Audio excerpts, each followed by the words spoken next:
entendons la volonté du président de la République de combattre contre la corruption.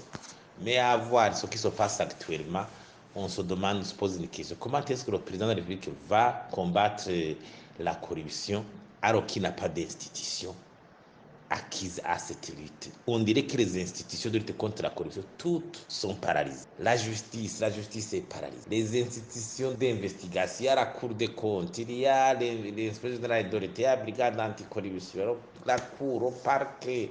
Il y a toutes les institutions qui devraient appuyer dans cette lutte sont paralysées. Comment est-ce que le président de la République va lutter contre la corruption? Alors que la loi même actuelle est complètement lacunaire. Toutes les études l'ont montré, l'ont prouvé. On sait actuellement qu'il s'attaque aux individus privés. Quand il dit à un opérateur, tel ou tel autre opérateur économique, il trempe dans la corruption. Il a parlé à Kayanza des malversations au niveau de l'exploitation minière. Mais il y a des institutions qui sont chargées d'os.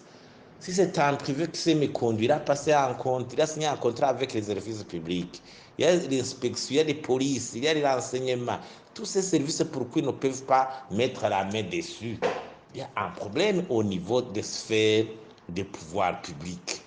Là, on ne devait plus responsabiliser, dire que la première responsabilité, c'est aux gens qui se rendent coupables de ces actes de corruption. Ce sont les institutions qui doivent frapper fort avec des lois. Sinon, la situation ne peut pas continuer comme ça.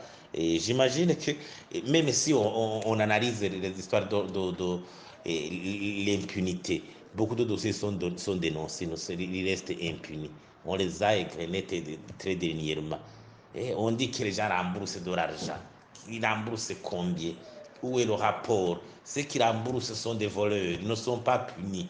Il y a des poids, des mesures. Un administrateur communal, quelque part, est suspendu. Il est emprisonné quand on constate qu'il a, par exemple, détourné quelques sacs de ciment. Mais les autres, quand ils détournent, ils continuent leur fonction et ils remboursent.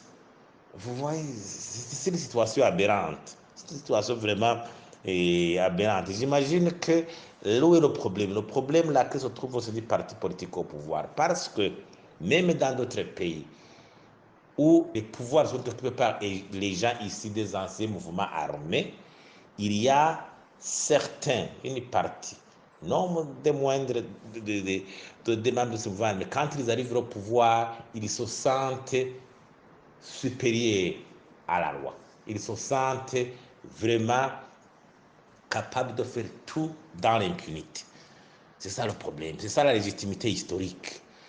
Les gens se disent, suite à notre passé de combat, nous avons fait ceci et cela. Cette histoire de Zachara Tubunida, là, on légitime l'impunité, on légitime le non-respect de la loi suite à un passé qu'on se prévoit avoir combattu, avoir fait beaucoup d'efforts pour défendre le pays. Alors, cette situation, si elle perdure, la situation va se compliquer. Il est grand temps que le président de la République puisse casser cette légitimité historique qui ne se fonde pas sur le pragmatisme, respect de la loi, la bonne gouvernance. Non.